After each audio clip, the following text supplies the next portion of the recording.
जय माता दी सभी को। नवरात्रि के 8वें दिन माँ महागौरी व्रत कथा। नवरात्रि की अष्टमी तिथि को और माँ दुर्गा के 8वें स्वरूप माँ महागौरी की पूजा करने का विधान है। मान्यता के अनुसार दुर्गा अष्टमी को महागौरी माता की पूजा करने के साथ कन्या पूजन करने से माता रानी अति प्रसन्न होती हैं और सुख समृद्धि का आशीर्वाद देती हैं। दुर्गा अष्टमी का विशेष महत्व है। इस दिन माँ महागौरी का विधिवत पूजा करने के साथ साथ इस व्रत का कथा का पाठ करना लाभकारी हो सकता है। तो आइए जानते हैं माँ महागौरी की संपूर्ण कथा के बारे में। माँ महागौरी की 4 भुजाएं हैं। उनका ऊपरी दायां हाथ अभय मुद्रा में होता है, जबकि नीचे के दाएं हाथ में त्रिशूल विराजमान रहता है। उनके ऊपर बाएं हाथ में डमरू होता है और नीचे का बायां हाथ वर मुद्रा में होता है। माँ का स्वरूप अत्यंत शांत, सौम्य और करुणामयी है।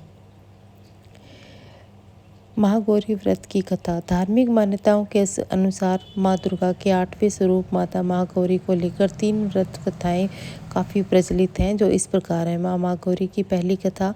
दुर्गा अष्टमी व्रत कथा के अनुसार देवी सती ने पार्वती रूप में भगवान शिव को पति के रूप में प्राप्त करने के लिए कठोर तपस्या की थी। एक बार भगवान भोलेनाथ ने पार्वती जी को वर देखकर कुछ कह दिया, जिससे देवी का मन आहत हो गया और पार्वती जी तपस्या में लीन हो गई।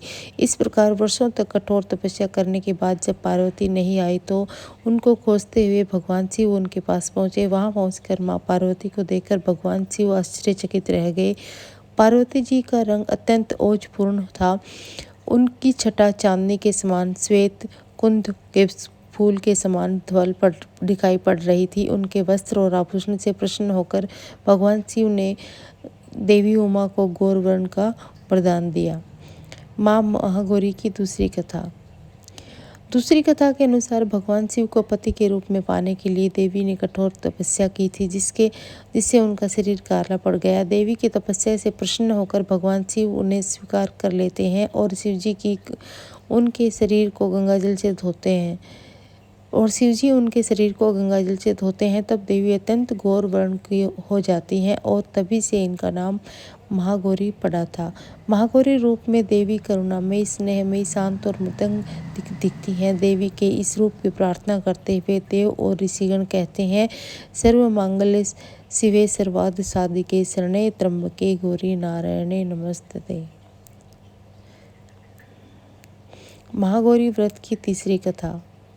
एक कथा में ये भी प्रचलित है कि एक सिंह काफ़ी भूखा था। जब वो भोजन की तलाश में वहाँ पहुँचा जहाँ देवी उमा तपस्या कर रही थी। देवी को देखकर सिंह की भूख और बढ़ गई, परंतु वह देवी की तपस्या से उठने का इंतजार करते हुए वहीं बैठ गया। इस इंतजार में वह काफ़ी कमज़ोर हो गया। देवी जब तप से उठी तो सिंह की दिशा देखकर उन्हें उस पर दया आ गई और माँ उसे अपनी सवारी बना लेती है। क्योंकि इस प्रकार से उसने भी तपस्या की थी, इसलिए देवी गौरी का वाहन बैल भी है और सिंह भी है। जय माता दी।